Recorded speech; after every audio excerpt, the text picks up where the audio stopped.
Welcome back. Thank you for staying with the Hot 7 Nightly News. In light of the recent case of an alleged mentally ill man who was taken into police custody for trespassing and allegedly attacking a student at the Camille Henry Memorial School, reports have surfaced alleging that the man in question suffered a mental breakdown after he was disallowed to see his daughter. Raise Your Voice President Catherine Seeley says this is a common occurrence thanks to the Family Court and Human Services.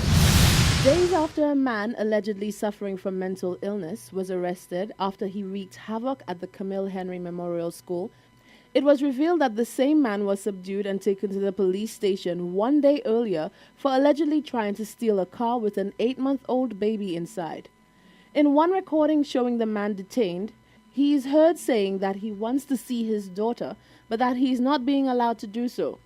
As these reports circulated, unofficial reports stated that the man was once of sound mind. However, he suffered from a mental breakdown after his child was taken away from him. In an exclusive interview with Hot 7 News, Raise Your Voice President Catherine Seeley said the shortfalls of the island's Family Court and Human Services have sent many a parent down the same path as the man at the center of the incidents. We have a lot of unhappy people in this country. When people come out of the family court and the kind of justification they give them sometimes for taking over their children, they think of violence, they think of a lot of things. It breaks them down, it causes mental issues, it causes a lot of issues in both men and women.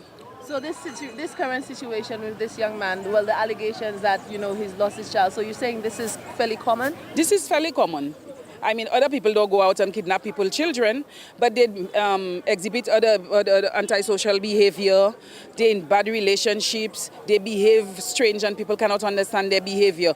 And we in St. Lucia, when the court takes a child from a woman and gives to a man, there is, unless they're married, there is absolutely no legal justification for it, because the civil code says an unmarried woman with a child, the child is her sole responsibility and she's solely responsible for the child. So there's a lot of injustice in St. Lucia, even in the justice system. Seeley said the courts need to pay close attention to the needs of the child, which in many cases require them to interact equally with both parents, as opposed to sole custody being given to only one.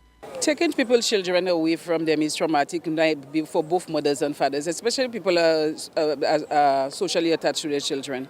Over the years, we've advocated for proper case management and family reunification as opposed to taking people's children. We have a lot of women and a lot of men too, when the children are taken away by the family court, by the Department of Human Services, and they develop mental issues. The family courts and the Department of Human Services have a rich history of not doing proper investigation, proper field work. The social workers just sit at their office, they prepare the report and they go to the court, and some of them lie to the magistrate in the family court. And they take people's children away. The children are unhappy, the mothers are unhappy, the fathers are unhappy. They refuse to work on family reunification. And this has to stop. The Raise Your Voice president indicated that equal opportunities should be given to fathers who wish to play an active role in the lives of their children. She said parents don't need to be in a relationship to serve their parental purposes. Fathers and mothers, and if you have a child, you attach your child. It is your child. Legally, a father may not have the legal standing as opposed to somebody who's married, a single father. That does not remove the bond from the child. So the social worker now needs to put a plan together, a case management plan together, to see how you get in these two people to raise this child together. Not take child and give to one and create an enemy for life, and the child is torn between, and the child going to school, they're not learning. These same social workers will tell the teacher, put him out. This same social worker will stand in the family court and in the district court and say, send him to jail after he behaved. Children are attached to their parents no matter what, and the court and the system of social services in St. Lucia need to find a way for parents to raise children even if they're not together, instead of creating fractions and the children in between. For many years, fathers in St. Lucia have lamented the unfair rulings which they have received in family court, saying the system is seemingly created only in the favor of mothers. Reporting for Hot 7 News, I am Rochelle Gonzalez. Staff members of the National Insurance Property Development and Management Company Limited (NIPRO) will soon be enjoying the benefits of an industrial agreement signed off by their bargaining agent NWU. A representative for the union is touting the importance of this victory for the workers. Solange Alfred reports. Technical and clerical workers of NIPRO, an organization that provides property development and management services to the National Insurance Corporation as well as other customers, will benefit from a collective agreement. Deputy President General of the National Workers Union, Solis Myers, says that the workers were dutifully informed of the successful outcome of the negotiations on their behalf. The NW has been the representatives for NIPRO for some time now, and we just successfully completed our new round of negotiations. So workers there will benefit from a new regime of benefits and wage adjustments. We were able to agree on a 7% increase for the triennium, broken down 322. We had a general staff meeting with our workers where we informed them of the conclusion, the successful conclusion, and the way forward. She went on to reveal that discussions were centered around key issues that weighed heavy on the staff of NIPRO. During the discussions, we had a lot of talk about occupational health and safety, making sure that the gentlemen are well taken care of as it relates to their conditions of work, and making sure that the company does all within its power to ensure that they are taken care of in case anything happens on the job. We also had discussions obviously around the monetary benefits in the agreement as it relates to salary, etc. And we were able to get agreement in terms of your meal allowances, your lunch allowances, and transportation allowance for the workers. The agreement spans a 3-year period.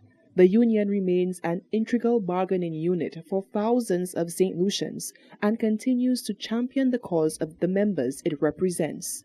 Reporting for Hot 7 News, I am Solange Alfred. The Small and Micro Business Development Center is touting the practical benefits of its record-keeping training offered to clients.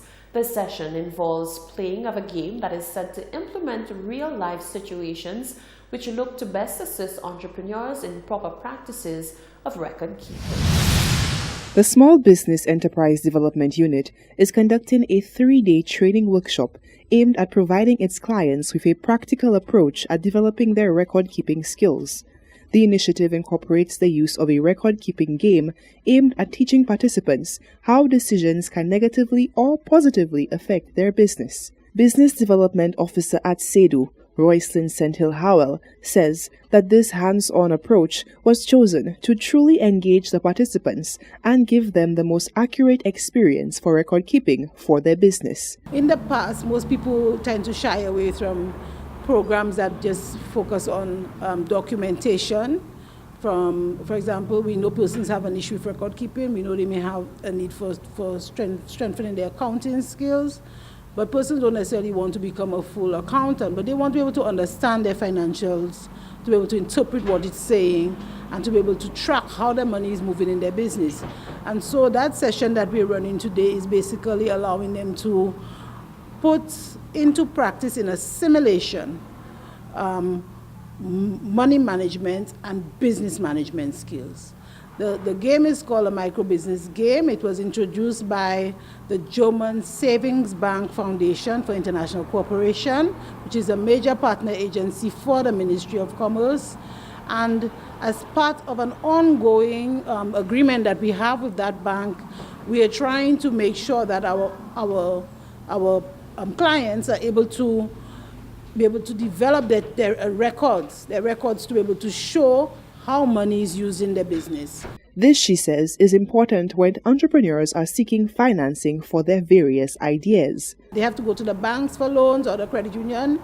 The banks are going to ask certain things of them, and this is one of the benefits of this exercise, that you would have maintained certain records that you can present to your financier and show with certainty, and be able to explain to what those figures are saying. Gives you more confidence when you have to approach a bank or a lending institution. One participant, Ronetta Billy, shared her experience with the workshop, saying that the interactive nature of the seminar worked for all levels of understanding. She highly commended the initiative as one that she believes will serve her well in her entrepreneurial pursuits.